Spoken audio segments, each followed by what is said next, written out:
आदरणीय प्रणब मुखर्जी साहब, मेरे विभाग के मेरे सहयोगी राज्य मंत्री आदरणीय विजय सांपला जी, रामदास आठवले जी, कृष्णपाल सिंह जी गुजर साहब, अंबेडकर प्रतिष्ठान के उपाध्यक्ष दारा सांबैया जी और मेरे विभाग के सचिव कृष्णलता जी, उपस्थित सभी आशीर्वाद दाताओं, बहनों, भाइयों, अन्य सभी उपस्थित महानुभावों और पत्रकार साथियों, मुझे बहुत खुशी है कि राष्ट्रपति जी ने हमको एक बार नहीं अनेक बार आशीर्वाद देने के लिए, आशीर्वचन देने के लिए अवसर दिया और इसके पहले भी हमारे विभाग से संबंधित अनेक कार्यक्रमों में उन्होंने आकर के हमें प्रेरणा दी। मैं इस बात से भी खुश हूँ कि इन 3 वर्षों में आदरणीय प्रधानमंत्री जी के मार्गदर्शन में और राष्ट्रपति जी के आशीर्वाद से जब जब वो कार्यक्रम में आए और हमको आशीर्वाद दिया, प्रोत्साहित किया, हमारे इस विभाग की पहचान बनाने में हमको सफलता मिली है। हमने इस विभाग को जीवंत बनाया है, सक्रिय बनाया है और इन 3 वर्षों में ऐतिहासिक उपलब्धियां हासिल की है। हमने कमजोर वर्गों के उत्थान के लिए, विकास के लिए और सामाजिक सद्भावना सुदृढ़ बनाने के लिए, समता और समरसता लाने के लिए इन 3 वर्षों में एक नहीं अनेक कार्य योजनाएं बना करके उस पर अमल करने का काम किया है। अगर मैं अंबेडकर प्रतिष्ठान की ही बात करूं तो अंबेडकर प्रतिष्ठान ने भी, जिसकी ओर से आज ये कार्यक्रम आयोजित है, ऐतिहासिक निर्णय लेकर के ऐतिहासिक काम किए हैं और तेज गति से वो पूर्णता की ओर है। अंबेडकर जी की सोच, उसका सही अनुसंधान, सही व्याख्या, सही निष्कर्ष निकले और जनता में जो भ्रम की स्थिति है वो ठीक हो, देश में अपनत्व का वातावरण बने, समता आए, समरसता आए और गरीब शोषित पीड़ित वर्ग के लोगों का उत्थान हो, सबका साथ, सबका विकास के साथ साथ सबका सम्मान, सबका उत्थान, इस उद्देश्य को लेकर के अंबेडकर प्रतिष्ठान ने भी बहुत सारी योजनाएं बनाई। अंतर्राष्ट्रीय स्तर पर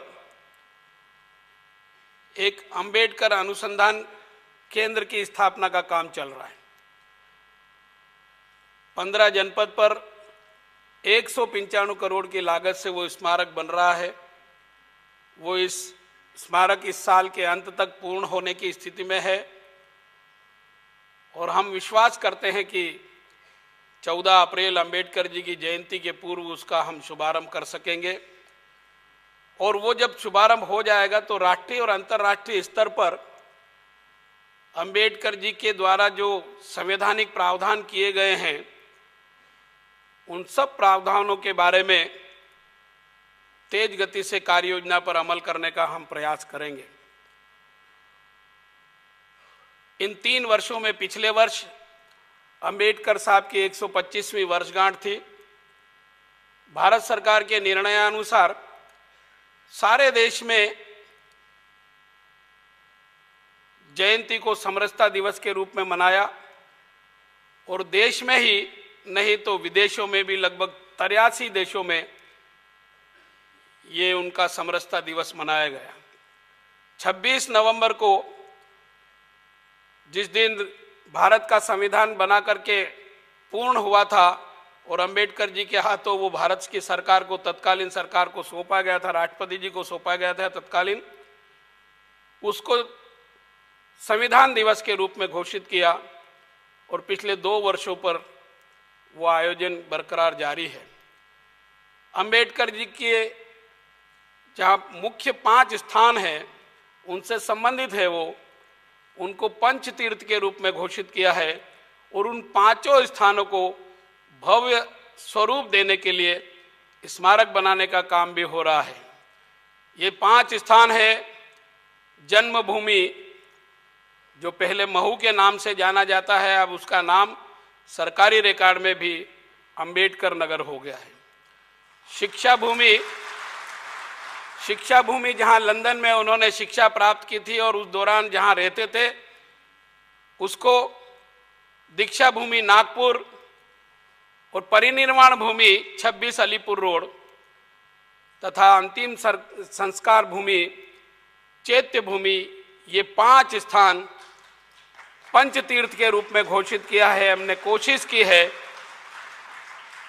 कि अधोसंरचना के माध्यम से सामाजिक, आर्थिक, शैक्षणिक विकास के साथ साथ सद्भावना का वातावरण बने, अपनत्व का वातावरण बने और देश में समन्वय के आधार पर समता और समरसता आए, ताकि जो लोग कल्पना करते हैं विश्व शांति की, उस दिशा में हम कारगर कदम उठा सकें।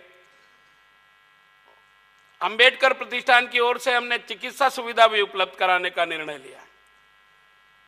ऐसा वर्ग जो अनुसूचित जाति का है और 2.5 लाख से कम इनकम है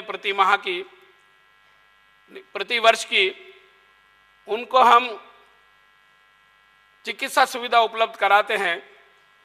और चिकित्सा सुविधा में हार्ट, किडनी, कैंसर और ब्रेन संबंधी बीमारी है, उसके लिए भी देते हैं। अभी तक हमने ये नई योजना बनाई पर 207 से अधिक लोगों को सुविधा उपलब्ध कराई है। सामाजिक सद्भावना बनाए रखने के लिए, वातावरण ठीक हो जाए, छुआछूत मिटे, इसलिए इंटरकास्ट मैरिज को भी प्रोत्साहन देने का निर्णय लिया है। और अंबेडकर प्रतिष्ठान की ओर से हम 2.5 लाख रुपए ऐसे शादी करने वाले लोगों को जो लड़का या लड़की दोनों में से कोई एससी वर्ग का है, उनको ये सुविधा उपलब्ध कराते हैं। इन 3 वर्षों में नरेंद्र मोदी साहब के नेतृत्व में हमने उनकी याद में 125 रुपए का यादगार सिक्का, 10 रुपए का यादगार सिक्का और डाक टिकट जारी किया है। पिछले साल 26 जनवरी को राजपथ पर पहली बार अंबेडकर जी के जीवन परिचय पर झांकी निकाली गई है। यहां अंबेडकर व्याख्यान में पहली बार देश के प्रधानमंत्री आए थे और मैंने पता लगाया तो अंबेडकर जी के जन्म स्थल पर भी पिछले वर्ष नरेंद्र मोदी साहब गए थे। पहले प्रधानमंत्री है जो वहां भी गए थे। हमने इन वर्षों में कुल मिलाकर प्रयास ये किया है कि सामाजिक सद्भावना बने, विषमताएं दूर हो, समता और समरसता का वातावरण बने। और आपके आशीर्वाद से हमको इन कामों में सफलता भी प्राप्त हो रही है।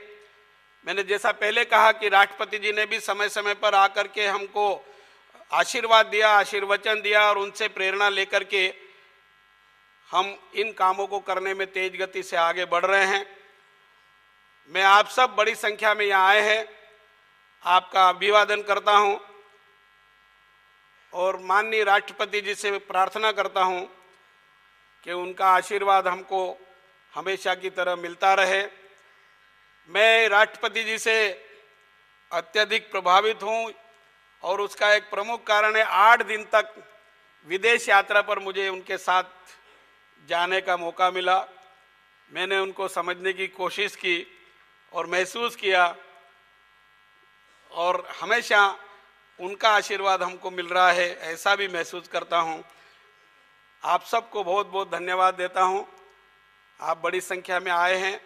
आपसे अनुरोध भी करना चाहूँगा कि जिन लोगों को आज पुरस्कार मिला है उनसे आप प्रेरणा लें और सामाजिक दृष्टि से सद्भावना बनाने के लिए और इन क्षेत्रों में समता लाने के लिए आप भी अपने आप को सहभागी बनाएं ताकि सरकार की योजनाएं सफल हो सके। सरकार की योजना हम लोगों के बल पर या सरकारी अधिकारी कर्मचारियों के बल पर पूर्ण रूप से सफल नहीं हो सकती है।